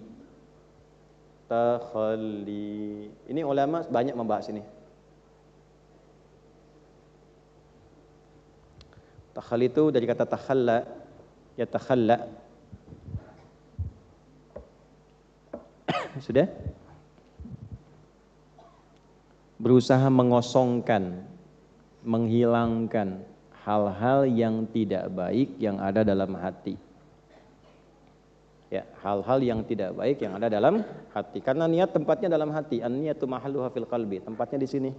Nah, ini mesti bersih. Kalau enggak bersih enggak keluar imannya. Kalau enggak kebersih enggak keluar ihtisabnya. Maka yang pertama, stepnya takhalli, hilangkan dari sifat-sifat yang kotor dulu. Pesimis. Masa mau puasa Allah sudah bentangkan banyak manfaat, orangnya pesimis. Hambanya pesimis. Itu enggak tepat. Jelas? Sifat-sifat kurang baik yang biasa-biasa ada di hati, niatkan untuk memperbaiki itu. Masing-masing sudah punya pandangannya sendiri. Karakternya dibaca masing-masing. Nah, niatkan untuk memperbaiki itu. Saya mau puasa dengan iman, berjuang mengevaluasi diri, niatkan dalam hati, ya Allah, jadikan dengan puasa ini sifat-sifat kurang baik saya itu bisa hilang. Ya saya ajarkan doa ya, saya ijazahkan doa ini nih. Boleh Anda ikuti, ini kan direkam juga, nanti kalau lupa bisa diputar rekamannya kembali. Ya enggak perlu semua naik handphone, nggak apa-apa ya. Atau nggak apa-apa untuk yang bab ini boleh handphonenya naik, tapi setelah ini turun lagi. Ya. Allahumma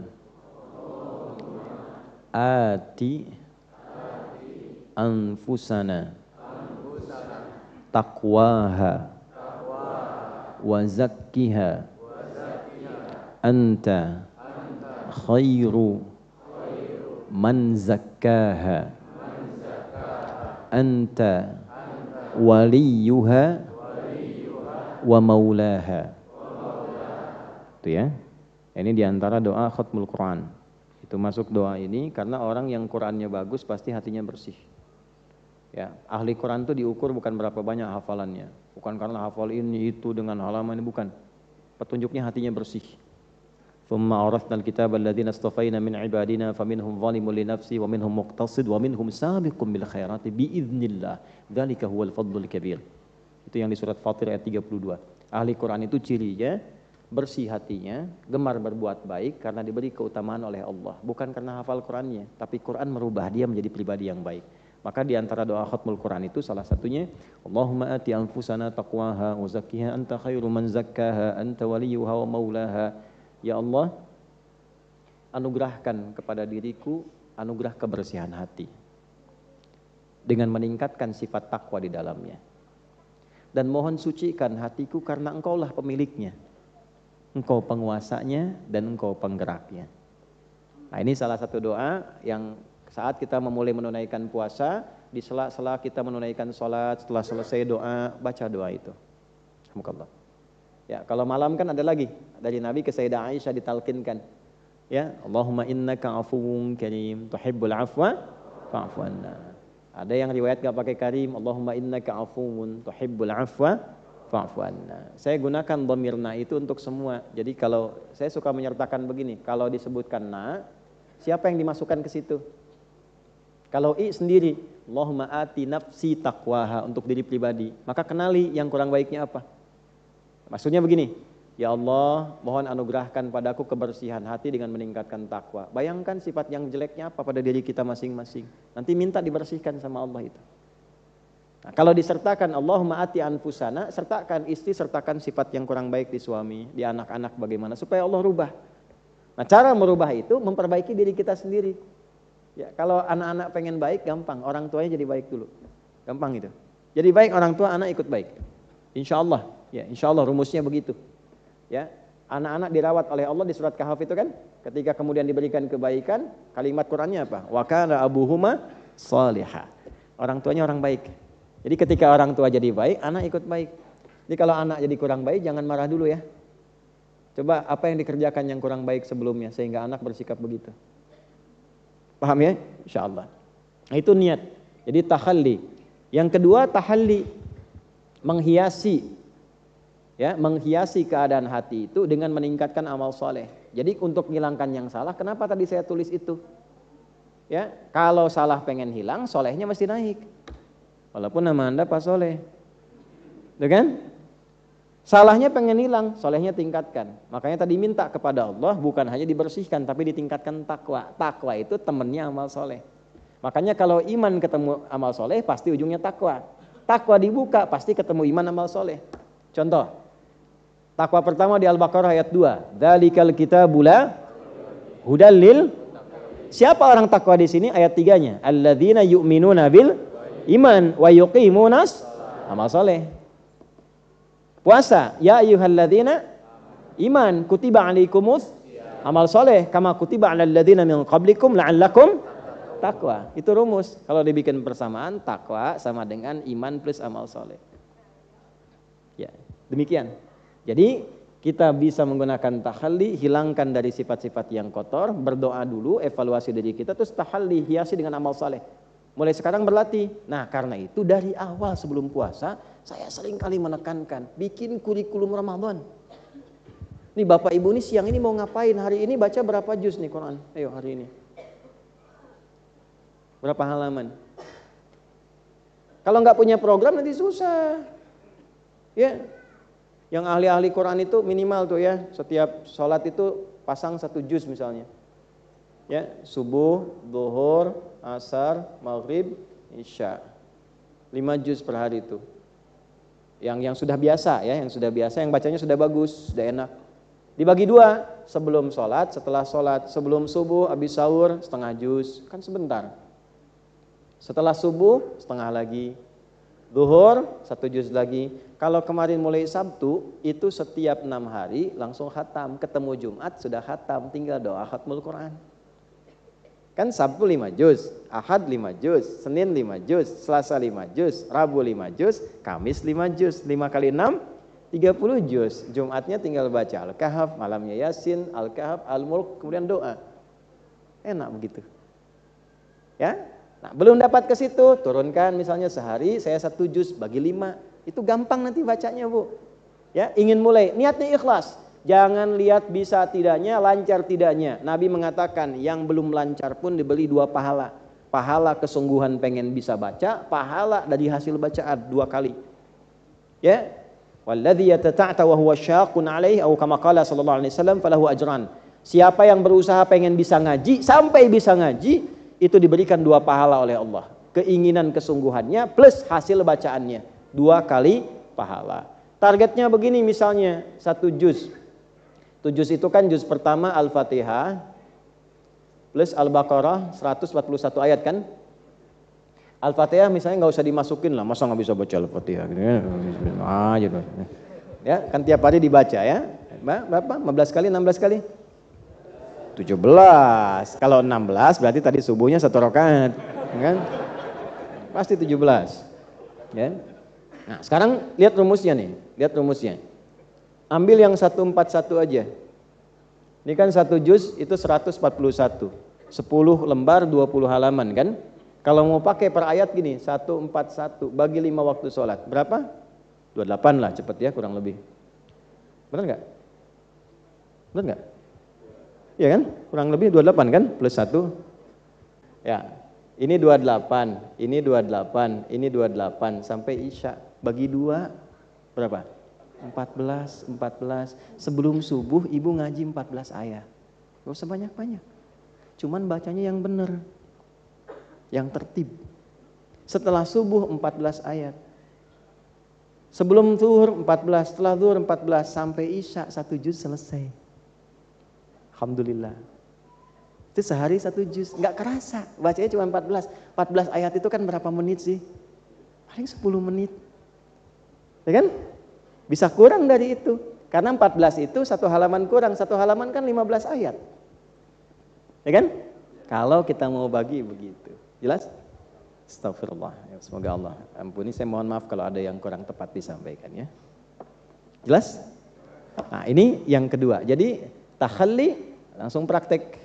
Diuji, hilangkan keburukan-keburukan, niatkan. Setelah itu tahalli, cari amal soleh. Salah satunya apa? Tadi Quran disebutkan di hadis.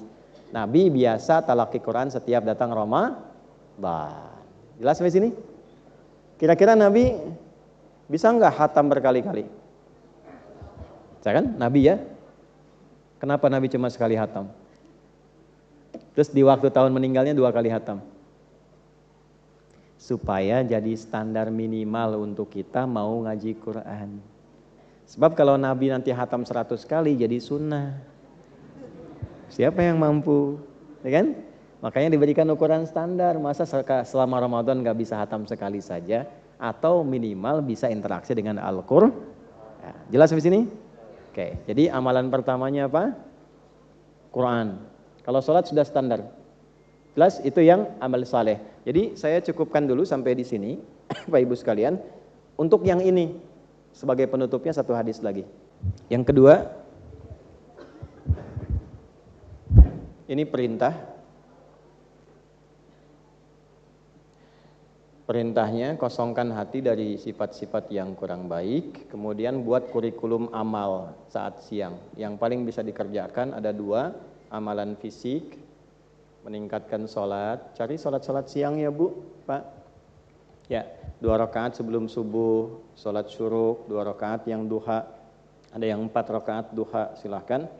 Sepanjang belum duhur masih ada kesempatan untuk duhanya. Kemudian nanti 2 rakaat sebelum duhur, ya bisa 4. 2 rakaat setelahnya, asar sebelumnya ada mutlak 4 rakaat, hadisnya dari Ibnu Umar, kalau mau dikerjakan boleh. Rahimallahu mar'an shalla qabla al-asri arba'an. Allah menyayangi memberikan tambahan rahmat orang yang sholat sunnah 4 rakaat sebelum asar. Maghrib 2 rakaat setelah maghrib. Kalau sunnah yang sebelumnya itu kalau betul-betul belum ada orang nunggu, karena maghrib itu mepet.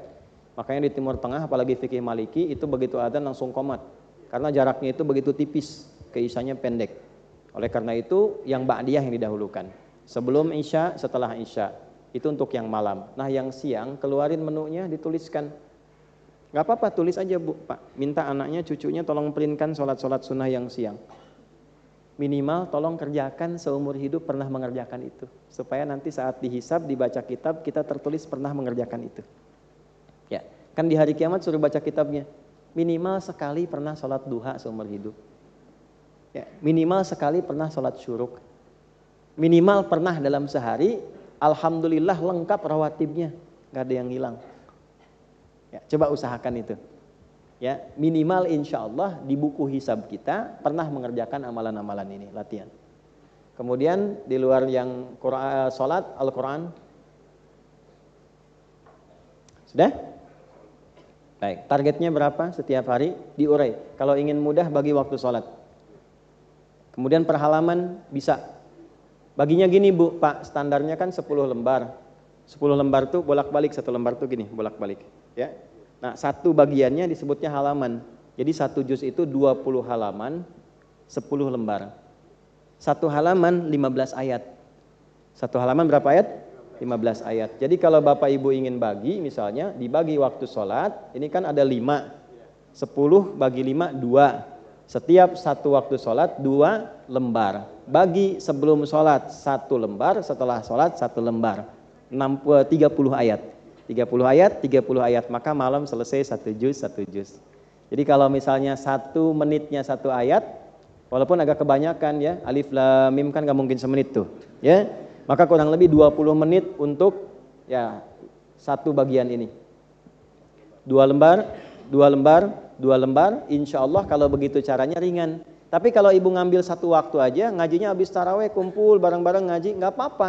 Cuma nanti bebannya makin banyak. Tapi kalau ibu bagi 5 waktu ini, insya Allah makin ringan, nggak kerasa tiba-tiba malam udah khatam 1 juz, malam 1 juz. Jelas? Alhamdulillah.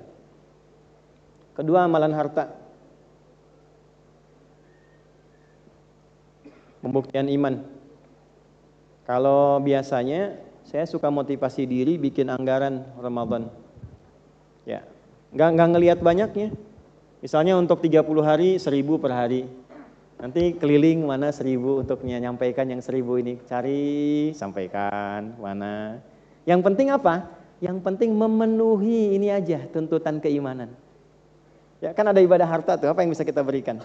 Ya kan? Kalau nggak ada itu apa? Berbagi. Ada kan hadis tentang bagi kurma, bagi minuman walaupun seteguk. Ini apa? Pembuktian iman aja. Untuk menunjukkan bahwa saya hamba Allah, ada karunia besar, saya pengen berbagi walaupun sehirup air. Jelas di sini? Oke.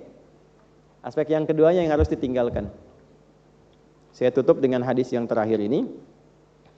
Subtopik nomor 8, hadis nomor 1903. Bismillahirrahmanirrahim. Babu man lam yada' qaula az-zuri wal 'amala bihi fi as-shaumi. Qala al-Imam al-Bukhari rahimahullahu ta'ala, haddatsana Adam ibnu Abi Iyas, haddatsana ibnu Abi Dhib, haddatsana Sa'id al-Maqbari an abihi an Abi Hurairah radhiyallahu ta'ala anhu qala qala Rasulullah sallallahu alaihi wasallam, man lam yada' qaula az-zuri wal 'amala bihi falaysa lillahi hajatun fi an yada'a ta'amahu wa syarabahu. Awas, hati-hati ya, hati-hati. Nabi SAW menyampaikan, siapa yang selama puasa tidak mampu mengontrol kata-katanya sehingga selalu mengeluarkan kata-kata yang tidak baik. Ya, qaul az-zuri itu kata-kata kotor yang sifatnya provokatif. Ya. Bisa 2 objeknya, bisa ke diri pribadi, bisa ke orang lain. Jelas? Ya, kata-kata yang enggak bagus karena semua rata-rata bermula dari lisan. Nah, sekarang pindah lisan punya juru bicara. Tangan, jari ini. Story, status, ya, tulisan. Siapa yang masih dalam Ramadan belum bisa mengontrol juru bicara dari tubuhnya, mau lisannya, mau tangannya sekarang, atau ekspresi bagian dirinya, dan dia tetap mengerjakan itu selama puasanya, maka Allah enggak butuh puasanya. Aku nggak peduli dia ninggalkan makan, dia ninggalkan minuman, nggak dihitung oleh Allah. Jadi ini yang disebut oleh Nabi sallallahu alaihi wasallam, rubba shaimin laisa lahu min siyamihi illal ju' wal atas. Atau kama qala sallallahu alaihi wasallam. Ada orang yang kelihatannya puasa tapi nggak dapat apa-apa dari puasanya kecuali terlihat menahan lapar dan haus saja. Maka bab perintah ini yang tadi yang kita bahas, bab larangannya, kontrol diri kita. Kalau merasa menunaikan puasa dengan iman, maka tolong kontrol diri ini. Kalau mau berkata, timbang dulu. Kalau mau berekspresi, lihat dulu. Ada sesuatu yang kurang baik, cepat perbaiki. Ingat Allah. Biasanya kalau iman sudah aktif, kalau ada yang keliru, imannya aktif, langsung dia koreksi itu. Ya, langsung dia rubah dan seterusnya. Jelas sampai sini? Nah, inilah apa yang kita dapatkan dari hadis yang pertama tentang keutamaan Ramadan. Alhamdulillah kita mulai di hari yang kedua ini. Kalau ini bisa kita kerjakan, maka anugerahnya sebelum pahala diberikan, ghufira lahu ma taqaddama min dzambi. Karena orang ini mau mengevaluasi ujung kepala sampai ujung kakinya, dia merubah dirinya, dia lakukan karena Allah, maka Allah meridhai amalannya, yang Allah turunkan, semua dosa-dosanya diampuni oleh Allah Subhanahu wa taala. Jadi taubatnya ini melalui amal, bukan bicara lagi. Gini Pak, gini. Saya mau mandang dengan pandangan yang baik. Saya berjanji hari ini pengen lihat yang baik-baik aja. Itu sudah taubat mata. Ya, tanpa harus kita mengatakan ya Allah saya taubat dari pandangan saya. Tanpa kita berkata begitu, itu otomatis dosa mata gugur semua. Terus ke lisan. Sebagai anak pernah bicara apa tuh? Ya, sama orang tua. Sebagai pasangan, sebagai tetangga. Terus kita berusaha menata jadi lebih baik nih. Saya pengen lebih baik karenamu ya Allah. Saya pengen lebih baik. Terus lisannya ketika akan bertutur diaktifkan imannya, mengontrol lisan. Itu otomatis yang dulu gugur semua. Babnya dihapus semua itu. Karena kalimatnya semua yang telah berlalu. Tapi para ulama memberikan catatan juga, kecuali utang. Utang tetap dibayar. Dosa gugur, utang belum lunas. Okay? Jadi kalau ada utang tetap diniatkan untuk dibayar. Ingat ya, berniat menghutang. Kalau pengen cepat melunasi hutang, niatkan untuk bisa melunasi. Kalau nggak niat, susah. Seperti berniat meminjam hutang, niatkan untuk melunasi. Dan niatkan untuk mendapatkan ridha Allah. Itu dipercepat nanti. Insya Allah. Nah, jadi ini saja yang kita bahas di pertemuan hari ini. Dan saya minta maaf, berulang kali saya sampaikan. Yang baik itu titipan Allah, silahkan amalkan. Yang tidak baik gak usah diambil, yang buruk jangan dicontoh. Ya, ambil dari yang baik-baik ustadz-ustadz yang lain. Dan saya harus minta pengertian Bapak Ibu sekalian untuk memahami di batas-batas kepadatan jadwal mengajar ini. Mohon maaf barangkali ini yang terakhir saya mengajar di Masjid An-Nur. Untuk saat ini, mohon maaf saya sampaikan ini terakhir kali saya mengajar di Ramadan tahun ini. Ya. Nah, jadi nanti setelah Ramadan kita mulai lagi ya. Nah, karena itu kita jumpa lagi. Mudah-mudahan Ramadannya berhasil. Terus saya begitu ya. Allahumma taqabbal minna innaka antas samiul alim. Wa tub 'alaina innaka antat tawwabur rahim. Allahumma ighfir lana dhunubana ya Allah wa kaffir 'anna sayyi'atina wa tawaffana ma'al abrar. Allahumma ati anfusana taqwaha wa zakkiha anta khairu man zakkaha anta waliyuha maulaha. Allahumma ij'alna minal mu'minin. Allahumma ij'alna minal muhtasibin fi ada'is siyam ya Allah kama tuhibbu wa tarda. La tada' lana fi maqamina hadza dhanban illa ghafartah. Ya Allah, jika ada pendosa di majlis ini ampuni dosa-dosanya. Wala hamman illa farajtah. Jika ada yang membawa kegelisahan, tenangkan jiwanya sebelum ia pulang. Wala dainan illa qadaitah. Jika ada yang kesulitan finansial atau terlilit utang piutang, berikan ya Allah limpahan rezeki yang dapat melapangkan kehidupan dunianya. Wala asiran illa yassartah. Jika ada yang diuji dengan kesulitan seberat apapun ringankan dan ya Allah hilangkan kesulitannya. Wala maridan illa syafaitah. Jika ada yang sakit angkat dan sembuhkan penyakitnya. Wala hajatan min hawaijid dunya wal akhirati fiha laka ridwan wa fiha lana salah illa qadaitah ya arhamar rahimin. Ya Allah, jika ada di antara kami yang memiliki hajat tersembunyi tak mampu dia ungkapkan selama baik untuk dunia akhiratnya, mohon kabulkan ya Allah dengan ridha dan ketetapan-Mu. Allahumma bifadlika subhana rabbika rabbil izzati amma yasifun wa salamun alal mursalin subhanakallahumma rabbana wa bihamdika asyhadu an la ilaha illa anta nastaghfiruka wa natubu ilaik. Alhamdulillahi rabbil alamin.